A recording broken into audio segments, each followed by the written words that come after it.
Basic ആയിട്ടുള്ള ഒരു power point presentation എങ്ങനെയാണ് ബിൽഡ് ചെയ്യേണ്ടതെന്നും അതെങ്ങനെയാണ് നന്നായിട്ട് ചെയ്യേണ്ടതെന്നും നമ്മൾ കണ്ടു. ഇനി നമുക്ക് നമ്മൾ ഓൾറെഡി കണ്ട കാര്യങ്ങളെ തന്നെ കുറച്ചുകൂടി നെക്സ്റ്റ് ലെവലിലേക്ക് എത്തിക്കാൻ സഹായിക്കുന്ന ചില ഓപ്ഷനുകൾ, ചില ഫീച്ചേഴ്സ് ഒക്കെ പരിചയപ്പെടാം. മൾട്ടിമീഡിയ എലമെന്റ്സ് ഓൾറെഡി നമ്മൾ ഉപയോഗിച്ചതാണ്. ഐക്കൺസ് ഉപയോഗിക്കുന്ന സമയത്ത് നമ്മൾ മൾട്ടിമീഡിയ എലമെന്റ്സിനെ പറ്റി കണ്ടതാണ്. എങ്കിലും കുറച്ചുകൂടി ഡീറ്റെയിൽ ആയിട്ട് നമുക്ക് മൾട്ടിമീഡിയ എലമെന്റ്സിനെ പറ്റിയിട്ടൊന്ന് കാണാം. എന്തുകൊണ്ട് നമ്മൾ മൾട്ടിമീഡിയ എലമെന്റ്സ് ഉപയോഗിക്കുന്നത് വെച്ചാൽ ഒരു കാര്യമേ ഉള്ളൂ, എല്ലാ ആൾക്കാർക്കും വിഷ്വൽ അല്ലെങ്കിൽ ഗ്രാഫിക്കൽ കോണ്ടന്റ് കാണാൻ ഭയങ്കര ഇഷ്ടമാണ്. എസ്പെഷ്യലി സോഷ്യൽ മീഡിയയുടെ ഒരു അതിപ്രസരം അല്ലെങ്കിൽ ഒരു ഭയങ്കര ഹ്യൂജ് ഇമ്പാക്റ്റ് ഉള്ള ഒരു സമയത്ത് സോഷ്യൽ മീഡിയ ലൈവ് കോണ്ടന്റുകളിൽ അത്രത്തോളം ഇൻവോൾവ് ആയിട്ടുള്ള അറ്റൻഷൻ സ്പാൻ കുറഞ്ഞ കുട്ടികളെ അല്ലെങ്കിൽ ഓഡിയൻസിനെ നമ്മൾ ഡീൽ ചെയ്യുന്ന സമയത്ത് നമുക്ക് തീർച്ചയായിട്ടും അവരെ മനസ്സിൽ വെച്ചിട്ട് വേണം നമ്മളുടെ സ്ലൈഡുകൾ ക്രിയേറ്റ് ചെയ്യാൻ വേണ്ടിയിട്ട്. രണ്ടാമത് നമുക്ക് ഡിഫറെന്റ് ആയിട്ടുള്ള ലേണിംഗ് സ്റ്റൈലുകളുണ്ട്, ഓഡിറ്ററി, വിഷ്വൽ, കൈനസ്തെറ്റിക്. അപ്പം ഇതിന് ഓരോന്നിനും ഹെൽപ്പ് ചെയ്യുന്ന രീതിയിൽ നമുക്ക് മൾട്ടിമീഡിയ എലമെന്റ്സിനെ കമ്പൈൻ ചെയ്യിക്കാൻ വേണ്ടി സാധിക്കും. മൂന്നാമത്തേത്, നമ്മളൊരു കാര്യം പറഞ്ഞുകൊണ്ടിരിക്കുന്നതിനോട് കൂടെ തന്നെ നമുക്ക് ഇതുപോലെ വിഷ്വൽസ് ഒക്കെ കൊണ്ടുവരുന്ന സമയത്ത് നമുക്ക് ആ ഒരു മോണോട്ടോണി ബ്രേക്ക് ചെയ്യാനും നമുക്ക് റിയൽ വേൾഡ് കോണ്ടെക്സ്റ്റ് കൊണ്ടുവരാനും സാധിക്കും. സോ എന്തൊക്കെ തരത്തിലുള്ള മൾട്ടിമീഡിയ എലമെന്റ്സ് ആണ് ഉള്ളത് എന്നാണ് നമ്മൾ നോക്കാൻ പോകുന്നത്. ഫസ്റ്റ്, അണ്ടർസ്റ്റാൻഡിങ് ഈ എന്തൊക്കെ different types of multimedia elements ഉണ്ട് എന്നുള്ളത് തീർച്ചയായിട്ടും നമ്മളെ കുറച്ചുകൂടി ബെറ്റർ ആയിട്ടുള്ള കോണ്ടന്റ് ക്രിയേറ്റ് ചെയ്യാൻ വേണ്ടി ഹെൽപ്പ് ചെയ്യും. അപ്പൊ അത് ജസ്റ്റ് നമ്മളൊരു പി പി ടിയുടെ കാര്യത്തിൽ മാത്രമല്ല, നമ്മൾ ലേണിംഗ് റിസോഴ്സ് ബിൽഡ് ചെയ്യുന്ന സമയത്തോ ഈവൻ നമ്മൾ ക്ലാസ് എടുക്കുന്ന സമയത്ത് പോലും, ഈവൻ ഒരു പി പി ടി ഇല്ലാത്തപ്പോൾ പോലും നമുക്ക് ഈ എലമെന്റ്സ് ഒക്കെ നമ്മളുടെ ക്ലാസ്സിലേക്ക് കൊണ്ടുവരാൻ സാധിക്കും. നമുക്കിപ്പോൾ സ്മാർട്ട് ക്ലാസ് റൂമുകളൊക്കെ നമുക്ക് ആക്സസിബിൾ ആണ്, അതിലേക്ക് വേണ്ടിയിട്ടുള്ള ഡിഫറെന്റ് കോണ്ടന്റുകളുണ്ട്. ആൻഡ് ഇൻ ഫ്യൂച്ചർ നമ്മൾ VR ആൻഡ് AR എനേബിൾഡ് ആയിട്ടുള്ള ലേണിംഗ് റിസോഴ്സുകളിലേക്ക് കൂടിയാണ് നോക്കുന്നത്. സോ ഇങ്ങനെയൊക്കെയുള്ള പേഴ്സ്പെക്റ്റീവിൽ ഒരു എഡ്യൂക്കേറ്ററെ സംബന്ധിച്ച് ഇതൊക്കെ അറിഞ്ഞിരിക്കേണ്ടത് ഭയങ്കര ഇമ്പോർട്ടന്റ് ആണ്. ഇതിൽ നമുക്കൊരു പ്രസന്റേഷന്റെ പേഴ്സ്പെക്റ്റീവിൽ നമുക്ക് ഉപയോഗിക്കാവുന്ന ഏറ്റവും സിമ്പിൾ ആയിട്ടുള്ള മൾട്ടിമീഡിയ ടൈപ്പുകൾ, ഫസ്റ്റ് വൺ ഇസ് ഓഡിയോ. നമുക്ക് വോയിസ് ഓവേഴ്സ് കൊടുക്കാം. ഇപ്പൊ നമുക്കൊരു പെർട്ടിക്കുലർ സാധനം ചെയ്ത സമയത്ത് അതിന് എന്തെങ്കിലും ഒരു എക്സ്ട്രാ ശബ്ദം അല്ലെങ്കിൽ എക്സ്ട്രാ റെക്കോർഡിംഗ് സാധനങ്ങൾ നമുക്ക് ഉപയോഗിക്കാൻ പറ്റും.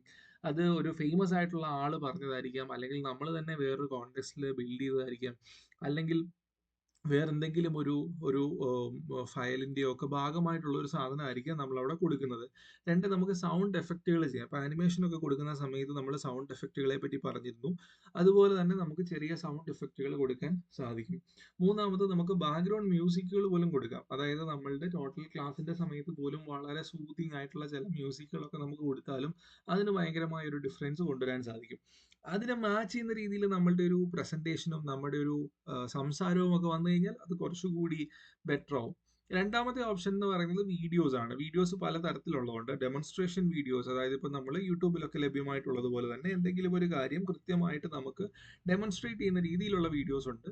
നമുക്ക് റെക്കോർഡഡ് ലെക്ചേഴ്സ് ബിൽഡ് ചെയ്യാൻ സാധിക്കും. അത് നമ്മളുടെ പ്രസന്റേഷന്റെ ഭാഗമാക്കണോ എന്ന് ചോദിച്ചു കഴിഞ്ഞാൽ, ചിലപ്പോൾ ചില എക്സ്പെരിമെന്റ്സ് ഒക്കെ ചെയ്യുന്നത് നമ്മളുടെ ക്ലാസ്സിൽ അത് റീക്രിയേറ്റ് ചെയ്യുന്നതിന് പകരം നമുക്കത് ഉപയോഗിക്കാൻ പറ്റും. അല്ലെങ്കിൽ ഏതെങ്കിലും വളരെ ഫേമസ് ആയിട്ടുള്ള ഒരു പ്രൊഫസറിന്റെ ഒരു ക്ലാസ്സിൽ നിന്നുള്ള ഒരു ഭാഗം മാത്രം എങ്ങനെയാണ് ആ പെർട്ടിക്കുലർ കോൺസെപ്റ്റ് എക്സ്പ്ലെയിൻ ചെയ്തിരിക്കുന്നതെന്ന് മനസ്സിലാക്കാൻ വേണ്ടിയിട്ട് നമുക്ക് വേണമെങ്കിൽ ഉപയോഗിക്കാം. അല്ലെങ്കിൽ നമുക്ക് ആനിമേറ്റഡ് ആയിട്ടുള്ള വീഡിയോ കോണ്ടന്റുകൾ ഉപയോഗിക്കാൻ സാധിക്കും. മൂന്നാമത്തേത് ജിഫ് ആണ്. അത് നമുക്ക് പലതരത്തിലുള്ള ചെറിയ ചെറിയ, ഇപ്പം നമ്മൾ പറഞ്ഞു പോകുന്നതിന്റെ ഇടയ്ക്ക് തന്നെ സൈഡിൽ ആഡ് ചെയ്ത് കൊടുക്കുന്ന ഇമേജസ് തന്നെ നമുക്ക് ചെറിയ ആനിമേറ്റഡ് ഫോംസിലേക്ക് ബിൽഡ് ചെയ്യാൻ സാധിക്കും. സോ ചിലപ്പോൾ ഒരു സിമ്പിൾ ആക്ഷൻ ആയിരിക്കും, ഒരു പെൻഡുലത്തിന്റെ ആക്ഷൻ, അത് തന്നെ നമുക്കൊരു ഇമേജിന് പകരം നമുക്കൊരു ജിഫായിട്ട് ആഡ് ചെയ്യുവാണെങ്കിൽ അതിങ്ങനെ മൂവ് ചെയ്യുന്നത് എപ്പോഴും അതിന്റെ ഏറ്റവും ടോപ്പ് പോയിന്റ് ഏതാണ്, അതിന്റെ ബാലൻസ് മിഡിൽ പോയിന്റ് ഏതാണ് എന്നൊക്കെയുള്ള സാധനങ്ങൾ നമുക്ക് കൃത്യമായിട്ട് ആൾക്കാർക്ക് മനസ്സിലാക്കാനും, മേ ബി ഒരു സിമ്പിൾ ആക്ഷൻ ആണ് പക്ഷെ അതുവഴി പല കാര്യങ്ങളും നമുക്ക് എക്സ്പ്ലെയിൻ ചെയ്യാൻ സാധിക്കും. ഇതുപോലെ തന്നെ റെപ്പറ്റേറ്റീവ് ആയിട്ടുള്ള പല സാധനങ്ങളും നമുക്ക് ജിഫ് വെച്ചിട്ട് എൻഹാൻസ് ചെയ്യാനും സാധിക്കും. സോ ഇനി തന്നെ നമുക്ക് വീഡിയോസ് ആഡ് ചെയ്യുന്ന മൂന്ന് ടൈപ്പ് ഓഫ് നമ്മളുടെ മൾട്ടിമീഡിയ ആണ് നമ്മൾ പറഞ്ഞത്. ഇനി നമുക്ക് എങ്ങനെയാണ് ഇത് ആഡ് ചെയ്യുക? രണ്ട് രീതിയിൽ നമുക്ക് ചെയ്യാം. ഇപ്പൊ നമ്മൾ എംബഡ് ചെയ്യാന്ന് പറഞ്ഞു കഴിഞ്ഞാൽ നമ്മളുടെ ഫയലിന്റെ ഭാഗമായിട്ട്, അതായത് നമ്മളുടെ കമ്പ്യൂട്ടറിൽ നമ്മൾ സേവ് ചെയ്ത് വെച്ചിരിക്കുന്ന ഒരു പെർട്ടിക്കുലർ ലെറ്റ്സ് ഒരു പെർട്ടിക്കുലർ ഫയൽ ഉണ്ടെന്ന് വിചാരിക്കുക, ഒരു വീഡിയോ ഉണ്ടെന്ന് വിചാരിക്കുക, അല്ലെങ്കിൽ ഒരു ഇമേജ് ഉണ്ടെന്ന് വിചാരിക്കുക. നമുക്ക് അതിനെ ഡയറക്ട്ലി നമുക്ക് ആഡ് ചെയ്യാൻ സാധിക്കും. സോ ഇൻസേർട്ട് വീഡിയോ ആണ് ഇൻസേർട്ട് ചെയ്യുന്നതെങ്കിൽ ഇൻസേർട്ട് വീഡിയോ എന്നുള്ള ഇങ്ങനെ ഒരു ഓപ്ഷൻ നിങ്ങൾക്ക് കാണാൻ സാധിക്കും. അപ്പൊ അതിന്റെ ഗുണം എന്താന്ന് വെച്ച് കഴിഞ്ഞാൽ നമുക്കിത് ഓഫ്ലൈൻ ആയിട്ട് വർക്ക് ചെയ്യും. അതായത് നമുക്കൊരു ഓൺലൈൻ സംവിധാനത്തിന്റെ ആവശ്യമില്ല. യൂഷ്വലി നമ്മൾ ഇങ്ങനെയാണ് ചെയ്യുന്നത്. ഇപ്പൊ നമ്മളൊരു യൂട്യൂബ് വീഡിയോ കണ്ടു. ആ യൂട്യൂബ് വീഡിയോ നമ്മൾ ഏതെങ്കിലും ഒരു സംവിധാനം ഉപയോഗിച്ച് ഒരു പക്ഷെ നമുക്ക് ഡൗൺലോഡ് ചെയ്തെടുക്കാൻ പറ്റി കഴിഞ്ഞാൽ, അല്ലെങ്കിൽ നമ്മളുടെ കയ്യിൽ എവിടെയെങ്കിലും ഷെയർ ചെയ്ത് കിട്ടിയ ഒരു വീഡിയോ ക്ലിപ്പിംഗ് ഉണ്ടെങ്കിൽ നമുക്ക് അത് നമ്മുടെ കമ്പ്യൂട്ടറിൽ സേവ് ചെയ്തിട്ട് എവിടെ നിന്നാണോ സേവ് ചെയ്തിരിക്കുന്നത് അവിടെ ആക്സസ് ചെയ്ത് നമുക്ക് ആ ഫയലിലേക്ക് ആഡ് ചെയ്യും. അപ്പോൾ ഒരു കാര്യം ശ്രദ്ധിക്കേണ്ടത്, ഇത് നമ്മളുടെ പ്രസന്റേഷൻ ഫയലിന്റെ PPTയുടെ വലുപ്പം കൂട്ടും. അതായത് നമ്മൾ എവിടെ നമ്മൾ ഈ ഇതിലൂടെ ഫയലിലൂടെ ഓട്ടോമാറ്റിക്കലി അതിപ്പോൾ ലെറ്റ്സ് ഒരു 100 MB ഒരു വീഡിയോ ആണെങ്കിൽ അതിനനുസരിച്ച് നമ്മളുടെ ഫയലിന്റെ വലുപ്പവും കൂടും. ഇനി നമ്മൾ ഇത് എവിടെയെങ്കിലും കോപ്പി ചെയ്യുകയാണെന്നുണ്ടെങ്കിൽ നമ്മൾ ആക്ച്വലി ഈ ലിങ്ക് ചെയ്തിട്ടുള്ള ഫയലുകളിലൂടെ എംബഡ് ചെയ്തിട്ടുള്ള ഫയലുകളിലൂടെ നമ്മൾ എന്ത് ചെയ്യണം, നമ്മൾ കോപ്പി ചെയ്താൽ മാത്രമേ വേറൊരു സിസ്റ്റത്തിൽ നമുക്ക് ഇത് ആക്സസ് ചെയ്യാൻ സാധിക്കുകയുള്ളൂ. അല്ലെങ്കിൽ അവിടെ ഒരു എറർ കാണിക്കും. പക്ഷേ ഇത് ഓഫ്ലൈൻ ആയിട്ട് വർക്ക് ചെയ്യും. രണ്ടാമത്തെ ഓപ്ഷൻ എന്ന് പറഞ്ഞു കഴിഞ്ഞാൽ ഒരു ലിങ്ക് ആണ്. ലിങ്ക് എന്ന് പറഞ്ഞു കഴിഞ്ഞാൽ നമുക്ക് പവർ പോയിന്റിൽ തന്നെ ഡയറക്റ്റ്ലി നമുക്ക് ഇതുപോലെ ആഡ് ചെയ്യാൻ സാധിക്കും. അപ്പോൾ നമുക്കൊരു യൂട്യൂബ് വീഡിയോയോ അല്ലെങ്കിൽ ഒരു വെബ്സൈറ്റിലേക്കോ നമുക്ക് ആഡ് ചെയ്യാൻ സാധിക്കും. സപ്പോർട്ട് ചെയ്യുന്ന വീഡിയോ പ്രൊവൈഡേഴ്സ് യൂട്യൂബ് ഉണ്ട്, സ്ലൈഡ് ഷെയർ ഉണ്ട്, അതുപോലെ തന്നെ വിമിയോ ഉണ്ട്. ഈ 3 സാധനങ്ങളാണ് automatically Microsoft power point support ചെയ്യുന്നത്. ഇതിന്റെ ഗുണം എന്താണെന്ന് വെച്ച് കഴിഞ്ഞാൽ യൂട്യൂബിൽ ഓൾറെഡി അപ്ലോഡ് ചെയ്തിട്ടുള്ളത് കൊണ്ട് ഇതൊരു സ്മോളർ ഫയൽ സൈസ് ആയിരിക്കും. പക്ഷേ ഇത് വർക്ക് ആവണമെന്നുണ്ടെങ്കിൽ ഇന്റർനെറ്റ് ആക്സസ് വേണം. അപ്പോൾ നമുക്ക് എങ്ങോട്ട് വേണമെങ്കിലും നമുക്ക് ധൈര്യമായിട്ട് ഫയൽ കോപ്പി ചെയ്യാം. അതിൻ്റെ കൂടെ നമുക്ക് വീഡിയോ ഫയൽ കോപ്പി ചെയ്യേണ്ട, ടോട്ടൽ ഫയലിന്റെ സൈസ് ചെറുതായിരിക്കും.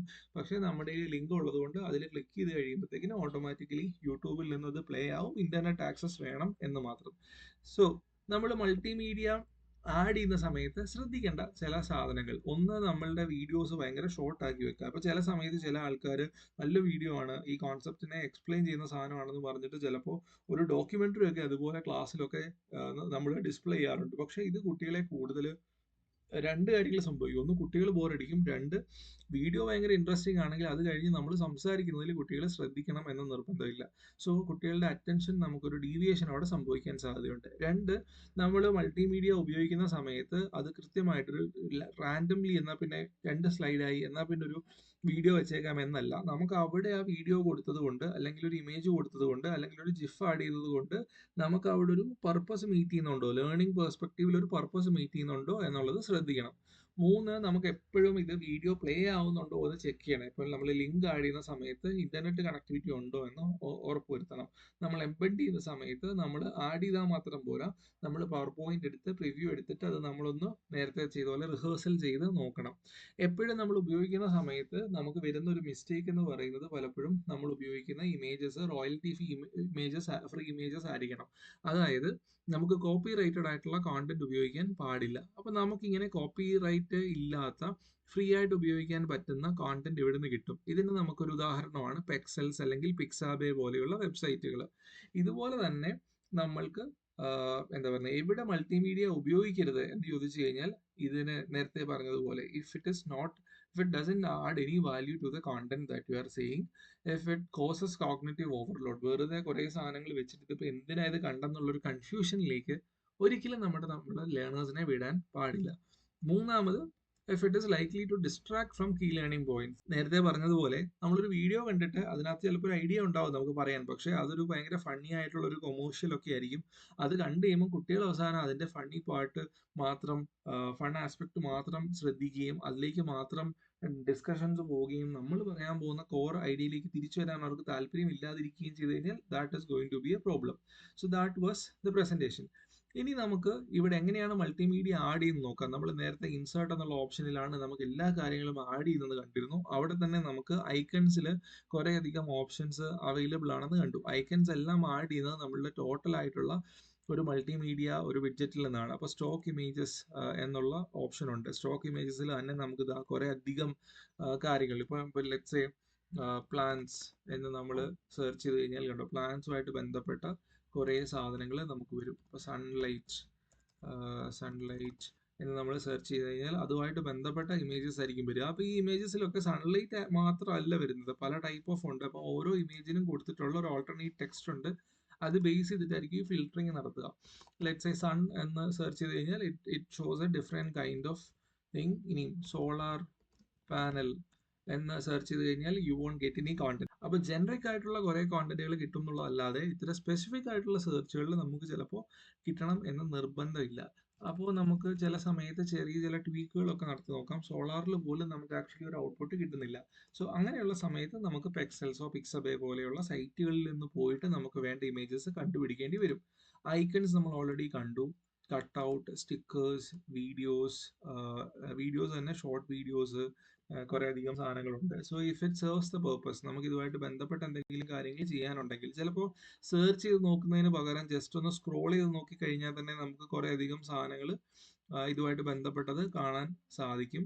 സോ ഇലസ്ട്രേഷൻസ് കുറെ അധികം ഉണ്ട്. അപ്പോൾ അതിനെ ഓരോ കാറ്റഗറീസ് ഇവിടെ കൊടുത്തിട്ടുണ്ട്. അല്ലാതെ തന്നെ നമുക്ക് സെർച്ച് ചെയ്ത് കഴിഞ്ഞാൽ കുറെ സാധനങ്ങൾ കണ്ടുപിടിക്കാൻ പറ്റും. അഗെയിൻ നേരത്തെ പറഞ്ഞതുപോലെ നമുക്ക് കുറെ അധികം കാർട്ടൂൺ ക്യാരക്ടേഴ്സ് ഉണ്ട്. നമുക്കത് മേ ബി ഒരു ഇമാജിനറി കോൺവെർസേഷൻ ഒക്കെ ബിൽഡ് ചെയ്യാൻ വേണ്ടിയിട്ട് you can add one of these things. അതിന്റെ കൂടെ നമ്മളുടെ ഒരു കോൾ ഔട്ട് സൈനോടെ ചേർത്ത് കഴിഞ്ഞാൽ you can actually build A conversation.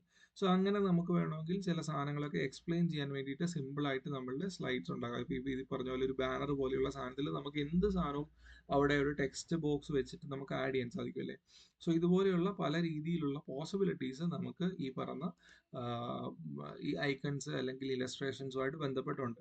ഇനി നമുക്ക് ഒരു ഫോട്ടോ ആൽബം അല്ലെ പിക്ചേഴ്സ് ആഡ് ചെയ്യാം. വെൻ യു ആഡ് പിക്ചേഴ്സ് നമ്മളുടെ ഡിവൈസിൽ നിന്ന് വേണോ, സ്റ്റോക്ക് ഇമേജസിൽ നിന്ന് വേണോ, അതോ ഓൺലൈൻ ഫോട്ടോസ് നമുക്ക് സെർച്ച് ചെയ്യാനുള്ള ഓപ്ഷൻസ്. ആ സമയത്ത് നമ്മൾ ബിങ്ങിന്റെ സെർച്ച് എഞ്ചിൻ വെച്ചിട്ട് നമുക്ക് സെർച്ച് ചെയ്ത് കഴിഞ്ഞാൽ അവൈലബിൾ ആയിട്ടുള്ള ഫ്രീ ആയിട്ടുള്ള ഫോട്ടോസ് നമുക്ക് ഇവിടെ നിന്ന് തന്നെ കിട്ടും. ദിസ് ഇസ് ഗൂഗിളിന് പകരം നമ്മൾ ബിങ് എന്ന് പറയുന്ന സെർച്ച് എഞ്ചിൻ ആണ് ഇവിടെ ഉപയോഗിക്കുന്നത്. You can take A screenshot. ഇപ്പം ഓപ്പൺ ആക്കിയിട്ടുള്ള നമ്മൾ നേരത്തെ സ്ക്രീൻഷോട്ട്സ് ആഡ് ചെയ്തിരിക്കുന്നത് ഞാൻ കാണിച്ചിരുന്നു. ഇവിടുന്ന് വേണമെങ്കിൽ ഇതുപോലെ സ്ക്രീൻഷോട്ട്സ് എടുക്കാം. ഫോട്ടോ ആൽബം ക്രിയേറ്റ് ചെയ്യാം. നമുക്കൊരു ക്യാമിയോ ആഡ് ചെയ്യാം. അല്ലെങ്കിൽ നമുക്ക് ഷേപ്സ്, ഐക്കൺസ്, 3D മോഡൽസ് ഉണ്ട്, സ്മാർട്ട് ആർട്ട് ഉണ്ട്. ദെൻ അഗെയിൻ മൾട്ടിമീഡിയയിലേക്ക് വരുമ്പോൾ നമുക്ക് ഇവിടെ വീഡിയോസ് ആഡ് ചെയ്യാം. അഗെയിൻ സെയിം ഓപ്ഷൻസ് ആണ്. This device, stock videos, online videos.